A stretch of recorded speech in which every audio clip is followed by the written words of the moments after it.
19세기 미국의 석유왕이라고 불렸던 사람이 있습니다. 록펠러죠. 그는 전 세계 석유 시장을 장악하며 막대한 부를 축적하였습니다. 하지만 그가 오직 재물만을 주인으로 섬기던 50대 초반, 그는 극심한 병에 시달리며 죽음의 문턱까지 가게 되었습니다. 당시 록펠러는 하루에 우유 한 잔밖에 먹지 못할 정도로 건강이 무너져 있었습니다. 의사는 그가 1년을 더 살기 힘들 것이라고 진단을 했고, 그렇게 시한부 인생을 살던 어느 날 그는 병원 로비에서 입원비가 없어 울고 있는 한 소녀의 어머니를 보게 되었습니다. 록펠러는 비서에게 아무에게도 모르게 그 입원비를 대신 내주라고 지시했습니다. 나중에 그 소녀가 건강하게 태어났다는 소식을 들을 때 그는 평생 느껴보지 못한 깊은 평안을 경험했습니다. 그는 훗날 자서전에서 이렇게 고백합니다. 나는 돈을 벌 때는 행복하지 않았다. 하지만 내 인생의 주인이 하나님임을 깨닫고 나누기 시작할 때 비로소 진정한 생명을 얻었다. 그는 그날 이후 재물이라는 우상을 내려놓았고 신기하게도 그의 병은 씻은 듯이 나았고 그는 그 후로 40년 이상을 더 살며 나눔의 삶을 살았습니다. 오늘 본문에 주님은 두 주인을 섬기지 말라라고 말씀하십니다. 이는 땅의 것과 하늘의 것을 결코 함께 섬길 수 없다는 것입니다. 우리 안에 하늘의 진리와 땅의 욕망을 함께 둘 수 없습니다. 진리의 목숨을 얻기 위해서는 반드시 땅의 것, 율법적이고 세상적인 목숨을 버려야 하는 것입니다. 만약 여전히 세상의 부요를 쌓기 위한 수단으로 신앙생활을 이용하고 있다면 우리는 여전히 재물의 노예로 살고 있을지도 모릅니다. 오늘 말씀을 통해 우리 마음의 주인이 누구이신지 우리가 대면하고 오직 한 분이신 아버지만을 섬기는 빛의 자녀들이 되시기를 소망합니다. 먼저 우리는 두 주인을 섬길 능력이 없음을 깨달아야 합니다. 본문 24절 말씀을 보시면 주님은 한 사람이 두 주인을 섬기지 못할 것이니 라고 아주 단호하게 말씀하십니다. 여기서 한 사람에 해당하는 헬라어는 우데이스라는 단어인데 단순히 숫자 하나를 말하는 것이 아니라 이것은 아무것도 아닌 존재, 즉 진리 안에서 자기 존재의 근거를 발견하지 못한 상태를 의미하는 단어입니다. 하나님의 생명이 없는 인간은 자신이 삶의 주인이라 여기며 살아가지만 사실은 무엇인가를 주인으로 모시고 그것에 끌려다니는 아무것도 아닌 존재일 뿐이라는 사실을 주님이 먼저 지적하고 계시는 것입니다. 우리가 주인으로 삼는 대상은 크게 둘로 나뉩니다. 하나는 하나님이시죠. 또 하나는 재물, 즉 맘모나스입니다. 재물인 맘모는 단순히 화폐를 의미하지는 않습니다. 이것은 인간에 의해 신격화된 부를 상징하며 하나님과 대등한 위치에 서서 인간의 마음을 사로잡고 조종하는 가장 아주 강력한 영적 세력을 뜻하는 것입니다. 사람이 재물에 지나친 가치를 부여하고 자신의 생존을 보장해줄 절대적인 수단으로 믿기 시작할 때 재물은 맘모나스라는 인격을 가진 우상이 되어 우리를 지배하기 시작합니다. 그래서 어느 순간 재물이 우리의 삶을 이끌어가는, 마치 우리가 재물을 잘 쓰는 것처럼 느껴지지만 그러나 어느 순간 되돌아보면 그 재물을 얻기 위해 내 모든 것들을 허비하고 있는 우리의 모습이 보이기 시작합니다. 주님은 이 둘을 겸하여 섬길 수 없다고 하십니다. 우리의 심령이라는 성전 안에 진리에 비친 하나님과 탐욕의 그림자인 맘몬을 동시에 둘 수 없다는 영적 배타성을 강조하신 것입니다. 많은 성도가 이렇게 말하곤 합니다. 목사님, 제가 돈을 벌려는 이유는 하나님을 더 잘 섬기고 교회에 더 많은 것들을 하나님 앞에 드리기 위해서입니다 라고 말하기도 합니다. 물론 귀한 마음이고 귀한 고백입니다. 하지만 그 속내를 조금 더 깊이 들여다보면 하나님을 섬기기 위한 방편으로 재물을 구하는 것이 아니라 사실은 재물을 더 많이 쌓기 위해 하나님을 하나의 수단으로 이용하고 있는 경우가 너무나 많이 있다는 것입니다. 이것은 신앙의 이름을 빌린 굉장히 불편한 동거이죠. 자신도 속이고 하나님도 속이는 매우 가련한 모습일 뿐입니다. 하나님은 우리에게 땅의 것을 주셨습니다. 그것은 땅의 것을 통해 하나님의 참된 하늘의 참된 가치를 깨닫게 하기 위해서 주신 것입니다. 마치 부모가 어린 자녀에게 사물을 가르칠 때 그림책을 보여주는 것과 같습니다. 그림책 속의 사과를 보고 진짜 사과를 알아야 하듯이 우리는 땅의 재물과 율법이라는 그림자를 통해 하늘의 참된 생명을 발견해야 합니다. 그러나 본질을 보지 못하고 그림자인 땅의 것 자체를 하나님으로 섬기는 것, 성경은 이것을 맘모니즘 또는 우상숭배라고 부릅니다. 우리는 이 영적 무능함을 인정하고 율법적 그리고 세상적인 목숨을 기꺼이 내려놓음으로써 오직 하늘의 것만을 소망하는 자들이 되어야 하는 것입니다. 둘째로 불의의 제물로 친구를 사귀는 지혜를 가져야 한다고 말씀하십니다. 예수님은 이 원리를 설명하기 위해 누가복음 16장에 불의한 청지기 비유를 들려주십니다. 청지기인 오이코노모스라는 단어는 집을 뜻하는 오이코스와 율법을 뜻하는 노모스라는 단어의 합성어입니다. 즉 청지기란 하나님의 집인 성전에서 율법의 말씀을 맡아 백성에게 나누어 주는 말씀의 관리자를 의미하는 단어이기도 합니다. 오늘날 모든 성도는 하나님의 말씀을 위탁받은 영적 청지기라고 할 수 있습니다. 주님은 우리에게 이 땅의 자원과 말씀을 맡기시며 주인의 뜻대로 사용하시기를 원하십니다. 그래서 누가복음 16장의 비유 속의 청지기는 주인의 소유를 허비했다는 이유로 해고 통보를 받게 됩니다. 하나님이 성전과 율법을 우리에게 주신 목적은 그것들을 교제로 삼아 진리의 믿음을 가지라는 것입니다.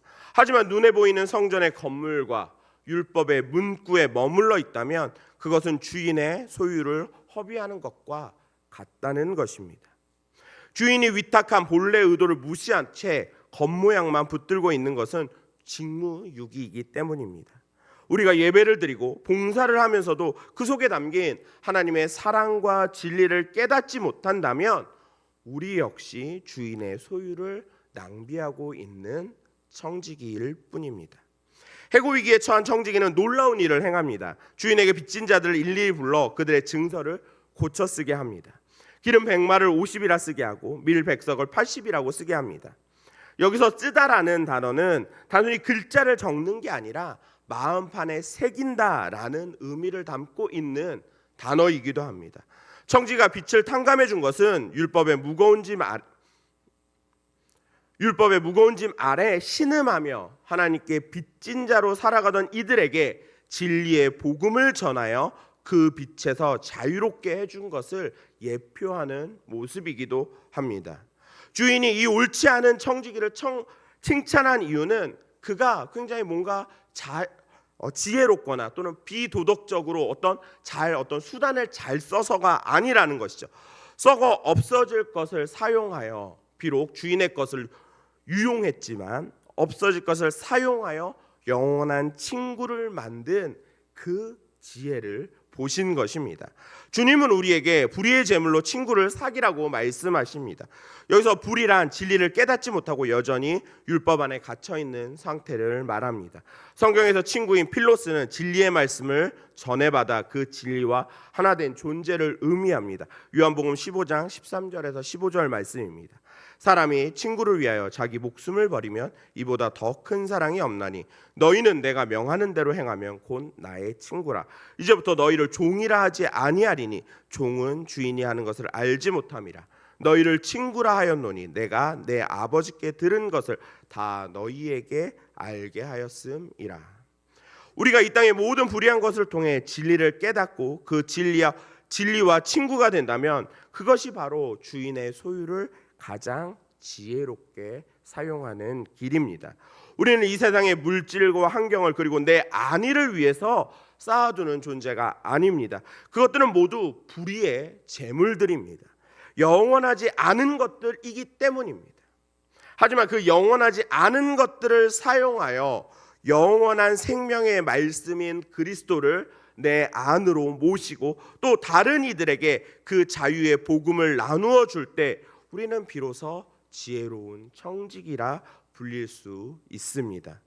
우리에게 맡겨진 모든 환경과 물질을 통해 영원한 진리의 처소를 예비하는 하늘의 지혜를 가진 청지기가 되시기를 소망합니다. 마지막으로 지극히 작은 것에 충성하여 참된 것을 맡아야 합니다. 주님은 지극히 작은 것에 충성된 자가 큰 것에도 충성된다고 말씀하십니다. 누가복음 16장 10절에서 13절 말씀입니다.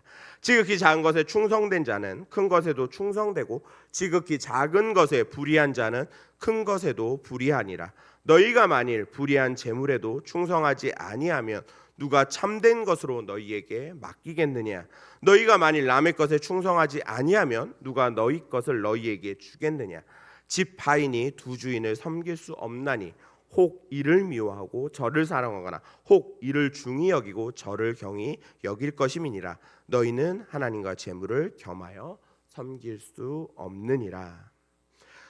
여기서 지극히 작은 것은 우리에게 잠시 맡겨진 이 땅의 모든 것을 뜻합니다. 즉 불의한 재물과 또 성전과 율법의 그림자들을 의미합니다. 반대로 큰 것은 그것들이 가리키고 있는 실체인 하나로 연합된 사랑과 진리를 뜻합니다. 하나님은 우리가 이 땅의 작은 것들을 대하는 태도를 보시고 하늘의 영원한 가치를 맡길지를 결정하십니다. 누가복음 16장 우리 읽었던 11절과 12절 말씀 보시면 아주 흥미로운 대조가 나오는데 불의한 재물과 참된 것 그리고 남의 것과 너희 것이라는 대조가 나옵니다. 우리가 이 땅에서 누리는 건강, 재물, 명예, 심지어 우리가 애써 지키는 규례들은 사실 우리의 것이 아닙니다. 그것은 주인 되신 하나님이 잠시 우리에게 연습용으로 맡겨주신 남의 것입니다.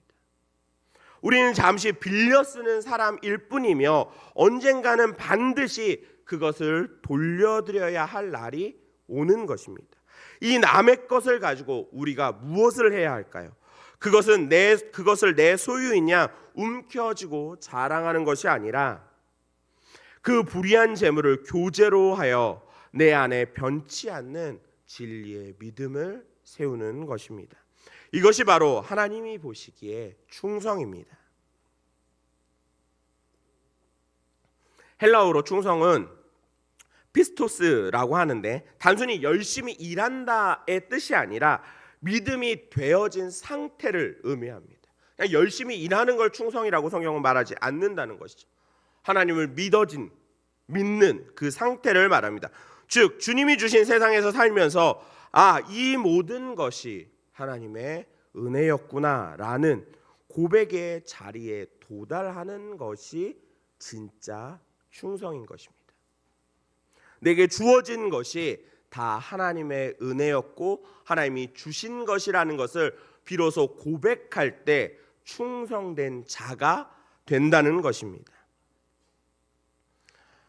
불의한 재물을 가지고도 믿음의 자리로 나오지 못한다면 하나님은 결코 우리에게 참된 진리를 맡기실 수 없습니다. 세상의 복을 구하는 마음으로 신앙생활을 하는 것은 여전히 만몬이라는 주인을 섬기는 상태인 것입니다. 우리는 이제 율법의 무거운 짐에서 벗어나야 됩니다. 내 바깥 것들에 매달리는 신앙에서 내 안의 진리를 누리는 신앙으로 옮겨가야 하는 것입니다. 작은 도구들을 통해 큰 진리를 발견하고 하나님 한 분만을 온전한 주인으로 모시는 신실한 그리스도인이 되어야 하는 것입니다. 성경은 분명히 말씀하십니다. 누가복음 16장 31절에 모세와 선지자들에게 듣지 아니하면 비록 죽은 자 가운데서 살아나는 자가 있을지라도 권함을 받지 아니하리라. 이는 기록된 성경을 통해 하나님의 뜻을 알지 못하면 어떤 기적이 일어나도 참된 믿음을 가질 수 없다는 말씀입니다. 아무리 내가 말씀을 통해서 하나님의 뜻을 알지 못하게 되면 내 눈앞에 엄청난 일들이 일어나도 그 순간에는 하나님을 붙잡고 하나님을 바라보게 되지만 그 순간이 지나고 다른 일들이 내 앞에 펼쳐지기 시작하면 어느 순간 우리는 하나님을 놓고 내가 어렵고 내가 편한 내 어려움을 해결해 줄 수 있는 그 길에 내가 발딛기 시작한다는 것입니다. 우리는 이 세상이라는 불의한 곳에서 진리를 발견하기 위해 보냄받은 사람들입니다.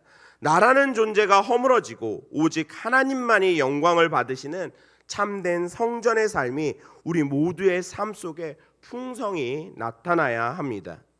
지극히 작은 이 땅의 삶 속에서 하늘의 참된 것을 소유하는 믿음의 승리자들 되시기를 소망합니다. 말씀을 맺겠습니다. 오늘 우리는 두 주인을 섬길 수 없다라는 주님의 말씀을 나누었습니다. 우리 인간은 본래 아무것도 아닌 존재로 태어나 무엇인가를 주인으로 섬겨야, 그리고 주인으로 모셔야만 살 수 있는 존재입니다.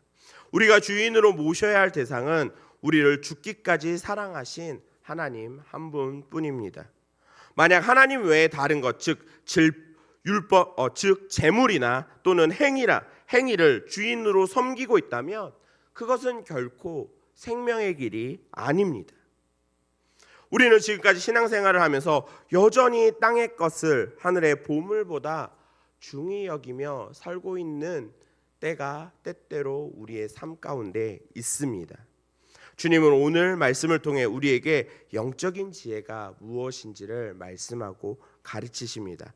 불의한 청지기가 주인의 소유를 탕감해 주며 친구를 사귀었듯이 우리에게 맡겨진 모든 재물과 또 율법들, 모습들을 통하여 영원한 진리의 친구이신 그리스도를 만나는 통로로 삼아야 하는 것입니다. 지극히 작은 것인 땅의 환경을 통해 아버지의 마음을 발견하는 것이 충성입니다. 내 심령이 하나님의 진리로 가득 채워져 아버지가 거하시는 거룩한 처소로 완성되어져 가야 하는 것입니다. 하늘의 복은 세상의 조건에 따라 주어지는 것이 아닙니다. 오직 한 분이신 하나님만을 주인으로 모시고 그분이 주시는 진리의 생명을 누리는 자만이 참된 평안과 안식을 얻을 수 있습니다. 우리가 주님 앞에 서서 우리의 직무를 셈할 날이 곧 다가올 것입니다. 그날에 얼마나 모았느냐가 아니라 너는 그 작은 것들을 통해 나의 뜻을, 나의 진심을 알았느냐라는 질문에 우리는 주님이 나의 참된 친구이십니다.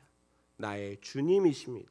그 작은 것들을 통해 내가 주를 더 깊이 알았습니다 라고 고백할 수 있어야 합니다.